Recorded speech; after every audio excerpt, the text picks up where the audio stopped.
네, 안녕하십니까. 오늘도 일상기도회로 하루를 시작하기 원합니다. 하나님의 말씀 앞에 마음을 모으며 하루를 시작하는 이 시간이 귀한 시간임을 우리가 기억하면서 구별된 시간을 보내어 하나님께로 우리의 일상을 맞추어가는 그러한 일상기도회가 되길 원합니다. 오늘 본문은 역대하 34장 1절에서 13절까지의 말씀입니다. 오늘 본문은 남유다의 마지막 믿음의 왕 요시야의 개혁이 시작되는 장면을 기록하고 있습니다. 우리가 앞서 히스기야의 내용을 살펴오다가 주말 동안의 시간이 지나왔는데 그 주말에 지나간 본문은 역대하 32장 24절에서 33장 25절까지의 말씀이었습니다. 그 본문에서는 세 왕이 등장하는데 히스기야와 므낫세, 아몬이라는 세 왕입니다. 히스기야는 병들었을 때 하나님을 간절히 찾아 기도했고 그때 하나님께 생명을 연장받은 은혜를 누립니다. 그러나 그 은혜의 끝에 교만이 찾아왔고 그 교만 가운데에서 하나님 앞에 다시 겸손히 돌이키는 모습을 보입니다. 그렇게 하나님 앞에 생을 마감하는 모습이 기록된 내용들이 있고, 그러나 그의 아들이었던 므낫세는 그 히스기야와는 달리 이 유다 역사상 가장 악한 왕이라고 평가받을 수 있을 만큼 그러한 행위를 하는 모습을 보입니다. 이 므낫세라는 왕은 성전에 우상을 세웠고 무죄한 피를 흘리면서 나라를 죄로 물들인 인물입니다. 바벨론 포로로 끌려간 자리에서 스스로를 낮추어 하나님께 회개하자 하나님은 다시 이 므낫세를 은혜로 예루살렘으로 돌려보내시는 장면도 기록되어 있습니다. 이것은 회개의 은혜가 얼마나 크고 깊은지를 보여주는 본문이라고 할 수도 있죠. 이제 그 뒤를 이은 아몬이라는 왕이 등장하는데 이 아몬이라는 왕은 아버지 므낫세의 회개를 따라가지 않습니다. 다시금 죄악의 길로 돌아갔고 그도 마찬가지로 하나님을 버리고 우상을 섬겼으며 자기 백성을 억압하는 그런 왕이었습니다. 결국 신하들의 반역으로 이 아몬이라는 왕은 젊은 나이에 생을 마감하게 됩니다. 이처럼 32장과 33장에서 한 시대의 영적인 기복이 어떻게 흘러갔는지를 보여줍니다.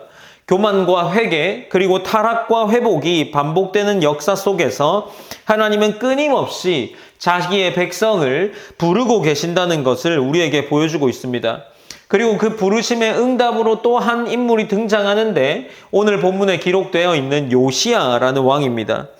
요시야는 1절에 나오는 것처럼 8살의 어린 나이에 왕위에 올랐습니다. 그러나 그는 성경은 그를 가리켜서 여호와 보시기에 정직하게 행하였고 라는 평가를 받고 있죠.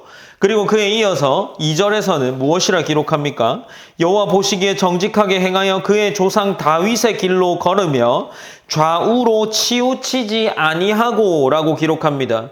이것은 하나님이 요시야에게 했던 평가죠. 정직하게 행하는 것은 무엇입니까?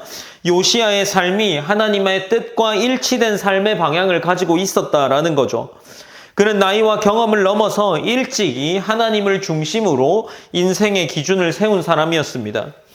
그리고 이 요시야는 왕위에 앉아 8년째 되는 해에 비로소 하나님을 찾기 시작합니다. 3절에는 아직도 어렸을 때 곧 왕위에 앉은 지 8년 만에 그의 조상 다윗의 하나님을 비로소 찾고 라고 기록하고 있죠.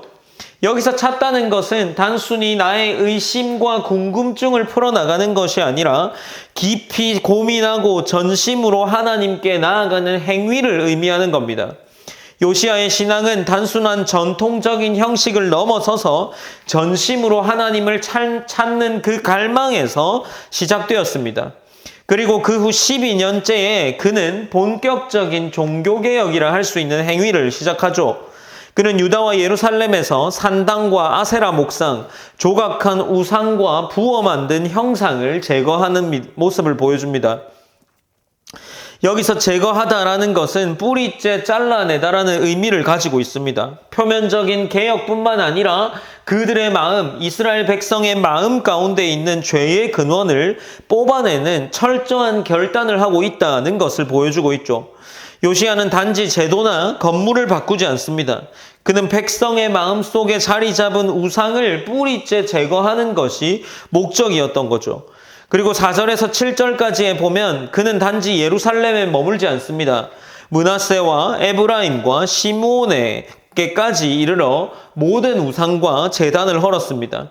이 지역은 남유다에 포함되지 않은 본래의 북이스라엘의 땅이었죠. 이것은 무엇입니까? 단순히 이 요시야 왕이 행정적 통합뿐만 아니라 하나님의 주권 아래에 온 이스라엘을 회복시키고자 했던 겁니다. 이것은 온 이스라엘이 여전히 하나님의 땅이라는 것을 상징적으로 보여주는 행동이라고 할 수 있는 거죠. 요시야는 영적 회복을 통해서 민족적 분열을 넘어서는 함께하는 길을 열었습니다. 이제 8절 이후의 본문에서는 요시야가 예루살렘의 성전을 수리하는 장면을 보여줍니다. 성전이 폐허가 되었다라는 사실을 보여주고 있는데 이것은 단지 건물이 오래되었고 전쟁으로 건물이 파괴되어진 상태만을 의미하지 않습니다. 그 파괴되어진 상태를 그대로 두었다는 것은 이 이스라엘 백성들이 전혀 신앙에 관심이 없는 그런 신앙의 무너짐의 상태에 있었다는 것을 보여주죠. 그는 하나님의 전을 보수하기 위해서 백성들에게 헌금을 거두었고 일꾼들을 세워 그 일을 맡깁니다. 특히 오늘 본문 12절에서는 어떻게 기록하고 있습니까? 그 사람들이 성실하게 그 일을 하니라. 그의 감독들은 레위 사람들 곧 므라리 자손 중 야핫과 오바다요 그핫 자손들 중 스가랴와 무술람이라. 다 그 일을 감독하고 또 악기에 익숙한 레위 사람들이 함께 하였으며 라고 기록을 하고 있는 거죠. 성실히 일했다라고 이야기를 하고 있는 겁니다. 이 성전을 바꾸는 다시 재건하고 성전을 다시금 세우는 자들이 무엇을 했다고 합니까? 성실히 일했다라고 하죠. 신실함과 충성을 가진 의미를 쓴 단어입니다. 하나님 앞에서 진실한 마음으로 이 성전을 회복시키고자 했다는 거죠. 그러나 요시야의 개혁은 아직 완성되지는 않았습니다. 오늘 본문은 하나님의 말씀을 중심으로 해서 회복의 시작이 어떻게 일어나는지를 보여주고 있습니다. 이전 세대가 무너뜨린 신앙의 기초를 다시 세우고 요시야는 하나님을 찾았고 죄의 뿌리를 뽑고 온 이스라엘을 하나님께 돌리고자 했습니다. 그리고 성전을 수리했고 신앙의 개혁을 일으키기 시작한 겁니다. 이러한 신앙의 개혁이 어디서부터 시작했는지를 바라본다면 거대한 운동이 아니라 이 요시야가 하나님을 찾는 일에서 시작했다라는 겁니다.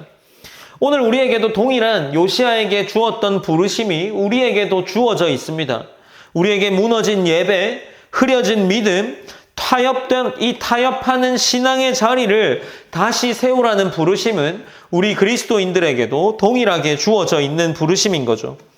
요시야가 이 결단을 통해서 한 사람의 신앙으로 나라를 바꾸어 버립니다. 물론 그가 왕의 자리에 있었기에 이러한 일을 더 쉽게 했을지도 모릅니다. 그러나 하나님께서는 오늘도 이 한 사람의 신앙으로 그가 속해 있는 자리, 그가 속해 있는 주변의 환경과 공동체를 새롭게 하실 수 있는 분임을 우리는 믿어야 합니다. 우리의 작은 결단을 통해서 하나님의 나라가 회복되고 시작될 수 있다는 것을 묵상하며 고민하며 또 그러한 것을 고민할 때 우리의 삶이 어떻게 변화되어야 하는지를 기도하는 그러한 시간이 되었으면 합니다. 우리가 함께 기도할 때에 우리의 삶이 하나님을 찾는 갈망으로 신앙을 새롭게 하고 말씀으로 삶의 방향을 바로 세울 수 있는 그러한 삶이 되기를 기도했으면 좋겠습니다. 그리고 그러한 삶을 통해서 우리 무너진 신앙의 자리에 예배가 다시 세워지고 우리의 가정과 교회가 하나님의 중심으로 회복되는 그러한 일들을 우리가 경험할 수 있는 그러한 사람이 될 수 있기 원합니다. 라고 우리 그렇게 기도하셨으면 좋겠습니다. 이 기도의 제목들을 기도하고 또 한 사람 한 사람의 기도의 제목들을 통해서 우리가 은혜를 나누는 귀한 시간이 되길 원합니다. 제가 기도하고 오늘 일상기도회를 마무리하겠습니다. 사랑의 하나님 감사합니다. 하나님 우리가 오늘 일상기도회를 통해서 하나님의 은혜를 나누고 나아갑니다. 한 주를 시작하는 가운데 특별히 이 요시야의 개혁이 시작되는 장면을 함께 듣고 나눕니다. 하나님 요시야의 한 사람의 결단으로 나라가 변화되었다는 것을 우리는 나누었고 우리가 그 사실을 믿는다면 오늘 우리의 삶을 통해서 우리의 환경과 우리의 시간과 우리의 헌신을 통해 우리 주변이 변화될 수 있다는 것을 기억하며 나아갈 수 있는 한 주가 되길 원합니다. 하나님께서 언제나 함께 해주시고 하나님이 역사하셔서 하나님 앞에 거룩한 삶을 살아내는 귀한 성도가 될 수 있도록 인도하여 주시옵소서. 모든 영광 하나님께 올려드리며 살아계신 예수님의 이름으로 기도드립니다. 아멘.